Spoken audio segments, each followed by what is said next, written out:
बुधवार का दिन है, मेरा मतलब शाम है, 7 बजे का वक्त है और गर्मा गर्म खबरों और गर्मा गर्म चाय के साथ मैं हूं नवेद। आपको चाय कैसी पसंद है?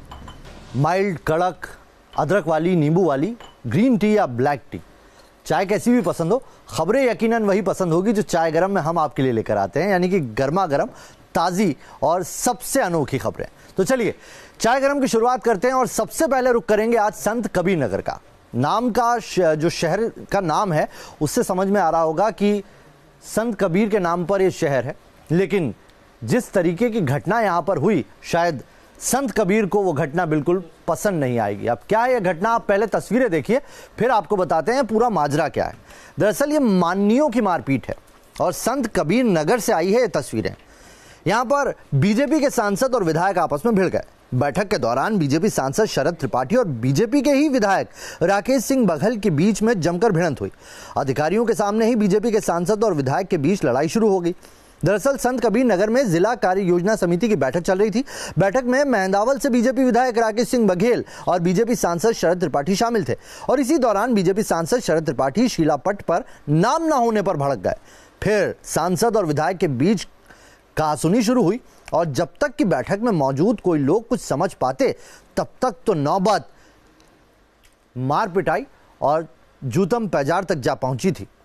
सवाल है कि क्या जनप्रतिनिधियों का आचरण ऐसा होना चाहिए जैसा आप इस वक्त इन तस्वीरों में देख पा रहे हैं।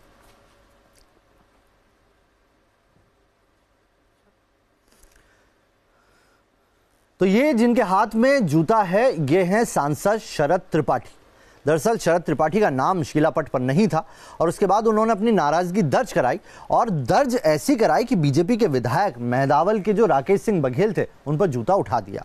फिर क्या था, दोनों आपस में एक दूसरे से भिड़ गए। वहां पर इस वक्त प्रदेश के मंत्री भी मौजूद थे, लेकिन इस घटना के तुरंत बाद वो लखनऊ लौट गए।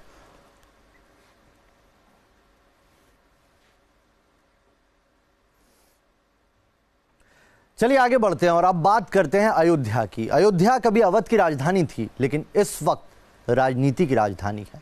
किस तरीके से अयोध्या में अब राम मंदिर को लेकर सुप्रीम कोर्ट में जो मामला है उसमें मध्यस्थता का रास्ता निकालने की कवायद की जा रही है। पहले आपको बताते हैं कि ये कवायद क्या क्या हुई है आज और इसके मायने क्या कहते हैं।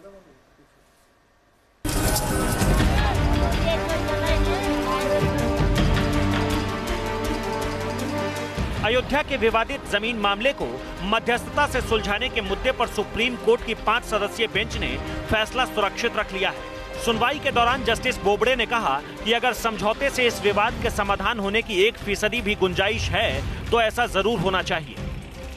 जस्टिस बोबडे ने कमेंट किया, हमें पता है ये आस्था का विषय है और लोगों की भावनाएं इसमें जुड़ी हुई हैं और इसीलिए हम सब सोच समझ के एक प्रयास कर रहे हैं कि मैटर मीडिएशन के लिए भेजा जाए, जिसपे हिंदू महासभा का क्लियर स्टैंड था कि ऑर्डर 1 रूल 8 सब क्लॉज 4 के तहत पब्लिक नोटिस जारी करनी है और पब्लिक के हर एक आदमी को बुलाना पड़ेगा मीडिएशन के लिए, जिसकी वजह से केस डिसाइड करने में बहुत देरी होगी, इसलिए इस मामले को मीडिएशन के लिए ना भेजा जाए। हमने कहा, सुप्रीम कोर्ट ने प्रश्न उठाया कि क्या अगर हम फैसला देंगे सबको मान्य होगा, जिसपे हमने सुप्रीम कोर्ट के सामने प्रोविजन दिखाए सीपीसी के, जिसके तहत अगर सुप्रीम कोर्ट इस मामले में फैसला सुनाएगा तो वो सारे पक्षों पे बाइंडिंग होगा। मध्यस्थता के जरिए इस मुद्दे को हल किया जाए, इस पर मुस्लिम पक्षकारों की हां है। हिंदू पक्षकारों की तरफ से निर्मोही अखाड़ा और रामलला विराजमान की भी रजामंदी है, लेकिन हिंदू महासभा ने इस विकल्प को अपनाने से इनकार कर दिया। नहीं मानने वाले बहुत कम दिखाई दे रहे हैं। हाँ, एक जैसे कि इनके हाजी महबूब का जो इंटरव्यू हुआ है, उन्होंने कहा था कि हम और किसी से नहीं समझौता कर सकते हैं, लेकिन निर्मोही अखाड़ा से कर सकते हैं। निर्मोही अखाड़ा के साथ समझौता हो सकता है। तो निर्मोही अखाड़ा पहले कह चुका है कि इसके बदले में हम दूसरे जगह जमीन दे देंगे, इसको छोड़ दें। तो ये आ जाता है, तो यदि निर्मोही अखाड़ा के जमीन दे दे और वो स्वीकार कर ले मुस्लिम पक्ष, तो समझौता भी हो सकता है। भाई हम कोर्ट की हर बात मानने के लिए तैयार हैं। कोर्ट जो भी कहेगा वही हम मानेंगे, क्योंकि हम हिंदुस्तान का संविधान मानते हैं, हम हिंदुस्तान के वफादार हैं, हिंदुस्तान का कानून मानते हैं, संविधान मानते हैं। कोर्ट जो भी कहेगा वही मानेंगे। हिंदू महासभा उसमें है, ये क्या है, कोर्ट में केस में क्या है, ये सब ऐसे ही 10 महासभा 10 महासभा ये लगे हैं सब आती गए, तो उन लोगों से मध्यस्थता खारिज करना न करना उसके क्या मतलब है। सुब्रमण्यम स्वामी ने भी कहा कि मध्यस्थता कोई हल नहीं है, राम जन्मभूमि आस्था का मामला है और विवादित जगह पर राम मंदिर ही बनना चाहिए। I see no scope for mediation because the stage is completely set. Narasimha Rao has already said if there was a pre-existing temple, we'll give the land to the Hindus. That is binding also. Third is that masjid can be built anywhere. There's no sacred place for it. Whereas Ram Janmabhoomi, where Ram was born, is according to faith only one place. मध्यस्थता का formula सिद्धांत के तौर पर तो अच्छा है, लेकिन जिस तरह से इसे लेकर अलग अलग पक्षों के बीच मतभेद सामने आ रहे हैं, उससे राह आसान नहीं लगती है। Team news nation. जिस तरीके से चाय खौलती है, तस्वीरें आपने देखी, इसी तरीके से अयोध्या मसले पर सियासत की केतली भी खौल रही है और अब मध्यस्थता के मामले पर बीजेपी और विपक्ष में भी ठन गई है। अयोध्या विवाद को मध्यस्थता के जरिए सुलझाने का प्रस्ताव आया तो इस पर राजनीति शुरू हो गई। अपने अपने सियासी सरोकारों के हिसाब से शर्तें रखी जाने लगी। सवाल यह है, मुस्लिम पक्ष भी समझौता के लिए तैयार नहीं है और उनका जो देवबंद से जहां फतवा जारी होता है वो भी तैयार नहीं है बातचीत से। तो बातचीत हिंदू ही क्यों बातचीत करे? सवाल ये उठता है ना। नहीं तो इसे एक मेज पर बैठे सब लोग बातचीत करें, समस्या का समाधान हो। और एक ही समाधान है, राम मंदिर हमारा वहाँ बनने दें, मस्जिद अपनी कहीं बना लें। निर्मोही अखाड़ा के लोग भी इसके लिए सुप्रीम कोर्ट के सजेशन को एक्सेप्ट किया है। जब ये सुप्रीम कोर्ट मॉनिटर्ड मीडिएशन होगा और साथ ही साथ मुस्लिम साइड ने कहा कि जो भी उसके हियरिंग्स डिलिब्रेशंस होंगे वो इन कैमरा होंगे, वो भी बहुत अच्छा है, उसको भी एक्सेप्ट किया सुप्रीम कोर्ट ने। तो क्योंकि हम नहीं चाहते कि वो मीडिएशन हो और फिर रोज कुछ ना कुछ आप लोगों को उसमें मवाद मिले। इसी बीच मुस्लिम पर्सनल लॉ बोर्ड के वकील जफरयाब जिलानी ने आरोप लगाया कि सरकार इस विवाद को सुलझाने के लिए गंभीर नहीं है। ये सरकार 14 में आई है, इसको आज बहुत जल्दी नजर आती है। इसने क्यों नहीं 14 से कोशिश की? अगर 14 से इसने कोशिश की होती तो 17 तक हो सकता है निपट जाता, लेकिन इसने तो कोशिश शुरू की, गवर्नमेंट ने नहीं की। सुब्रमण्यम स्वामी साहब ने बार बार मेंशन किया, उस पर चीफ जस्टिस ने खुद ही अगस्त 2017 की तारीख लगाई।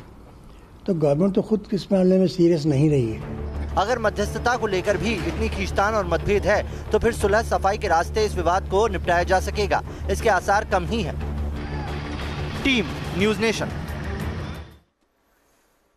तो मामले पर सुलह होनी चाहिए, मध्यस्थता से हो या कैसे भी हो, मामला जो भी है इसका पटाक्षेप होना चाहिए क्योंकि लंबे वक्त से चला आ रहा है। लेकिन आइए इस पर सुब्रमण्यम स्वामी क्या कह रहे हैं वो भी आपको सुन लेना चाहिए, बेहद अहम। क्योंकि सारे हिंदू पार्टीज ने कह दिया नहीं, हम नहीं मानते, तो क्या हो सकता है उस पर बहस होगी। मैं भी कहूँगा कि समझौता इस बात पर हो सकती है कि ये सारा जमीन हिंदुओं के लिए राम मंदिर बनाने के लिए, और तुम जो जमीन और जगह में चुनोगे उसको हम दे देंगे। आइए अब आपको बताते हैं कि ये बयानबाजी तो इधर चली रही है, मध्यस्थता होगी नहीं होगी वो अलग मसला है, लेकिन एक और मसला है देश में जिस पर इस वक्त बड़ी बयानबाजी चल रही है, और बयानबाजी भी ऐसी जिसकी कोई सीमा सरहद नहीं है। ये सीमा सरहद हम इसलिए कह रहे हैं क्योंकि सारी बयानबाजी सरहद पार हुई, एयर स्ट्राइक से जुड़ी हुई है। एयर स्ट्राइक हुई, इस पर सियासत देश के अंदर छिड़ गई है। विपक्ष ने इस मसले पर जब नंबर गेम खेला तो तमाम जो मंत्री थे वो आ गए और ये कहने लगे कि जिनको भी शक है वो जाएं और जाकर पाकिस्तान में कितने शव थे, कितने आदमी थे, कितने आतंकवादी थे, वो सब गिन लें। अब पूर्व जनरल वीके सिंह और केंद्रीय मंत्री वीके सिंह ने क्या कहा है, उन्होंने क्या बयान दिया है, वो खुद देखिए।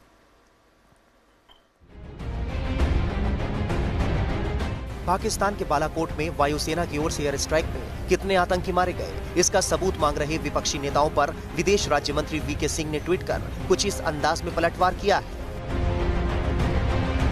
कोई आपसे पूछ रहा है कि जी वहाँ पे हमला हुआ, बम गए, बिल्डिंग्स के नुकसान हुआ, अब गिन के बताओ जी कितने हैं।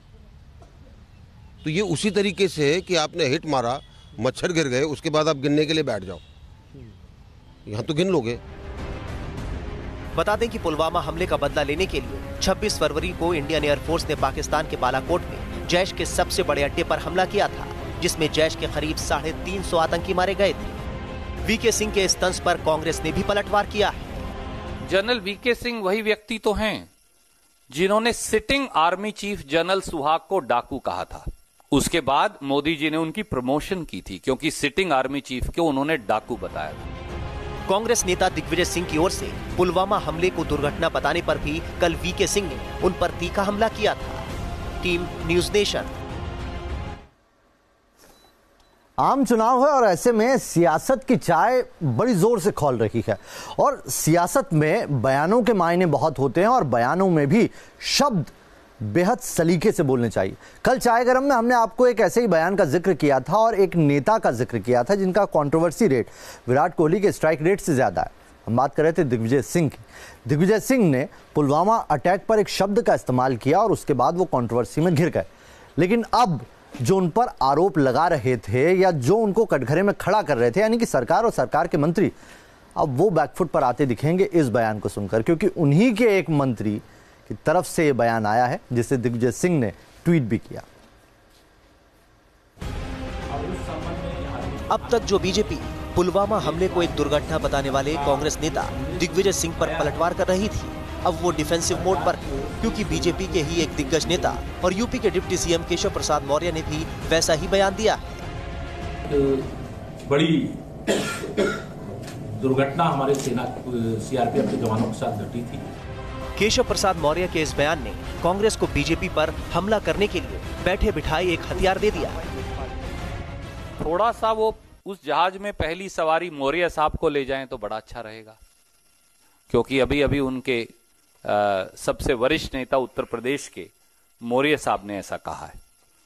तो मुझे उम्मीद है वो मौर्य साहब को उस जहाज में बिठाकर ले जाएंगे और उसमें पहली सीट पर वो स्वयं बैठेंगे। इससे पहले कांग्रेस महासचिव दिग्विजय सिंह ने पुलवामा के आतंकवादी हमले के लिए दुर्घटना शब्द का इस्तेमाल किया था। दिग्विजय ने अपने ट्वीट में कहा था, हमें हमारी सेना उनकी बहादुरी पर गर्व है और संपूर्ण विश्वास है। सेना में मैंने मेरे अनेकों परिचित व निकट के रिश्तेदारों को देखा है, किस प्रकार वे अपने परिवारों को छोड़कर हमारी सुरक्षा करते हैं। हम उनका सम्मान करते हैं, किंतु पुलवामा दुर्घटना के बाद हमारी वायुसेना द्वारा की गई एयर स्ट्राइक के बाद कुछ विदेशी मीडिया में संदेह पैदा किया जा रहा है, जिससे हमारी भारत सरकार की विश्वसनीयता पर भी प्रश्न चिन्ह लग रहा है। विदेश राज्य मंत्री वीके सिंह ने दिग्विजय सिंह के बयान को लेकर निशाना साधा। इसके बाद दिग्विजय ने भी सफाई दे दी थी। जाहिर है चुनाव की घड़ी जैसे जैसे करीब आ रही है, सियासी पारा चढ़ता जा रहा है। जिस तरह पुलवामा हमले और एयर स्ट्राइक के मुद्दे पर सियासत हो रही है, उसे देखकर लग रहा है कि ये जुबानी जंग जल्द नहीं थमने वाली। Team news nation. तो दिग्विजय सिंह ने क्या कहा इस पूरे मसले पर, आइए वो सुन लीजिए। मोहित हमारे संवाददाता हैं जिनसे उन्होंने खास बातचीत की। मध्य प्रदेश के पूर्व मुख्यमंत्री कांग्रेस के दिग्गज नेता दिग्विजय सिंह खास बातचीत के लिए हमारे साथ मौजूद हैं। भारतीय जनता पार्टी राजनीति कर रही है एयर स्ट्राइक पे, आपको लगता है? क्योंकि उसने ये कहा कि आपके ट्वीट के बाद आपने दुर्घटना कह दिया है पूरे इस मामले को लेकर। बात यह है, मैं तो शुरू से ही इस मसले पर सख्त कार्रवाई के पक्ष में रहा हूँ।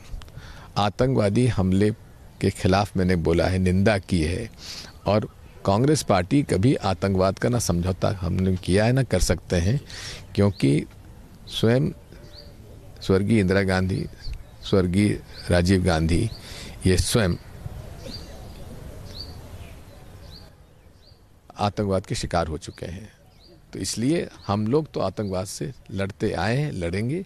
समझौता कांग्रेस पार्टी की सरकार ने कभी नहीं किया। दुर्घटना वाली बात को लेकर भारतीय जनता पार्टी के नेता निशाना साध रहे हैं। ऐसा है, वही बात जब केशव प्रसाद मौर्य कहते हैं तब भाजपा के लोग क्यों चुप रहते हैं? कोई भी घटना जो हुई है वो सुखद तो है नहीं, दुर्भाग्यपूर्ण है, तो उसका दूसरा शब्द कौन सा होगा? मैं खुद नौशेरा के इलाके में होकर आया हूँ। आपको बताऊं कि स्थिति दूसरी है। जैसी स्थिति यहाँ पे हम महसूस कर रहे हैं वैसी स्थिति वहाँ पर है नहीं। भारतीय जनता पार्टी के नेता और कई मंत्री कह रहे हैं कि 200 मारे गए हैं, 300 मारे गए हैं। सही आंकड़ा कोई बता नहीं पा रहा, आखिर क्यों? ये तो उनसे पूछिए।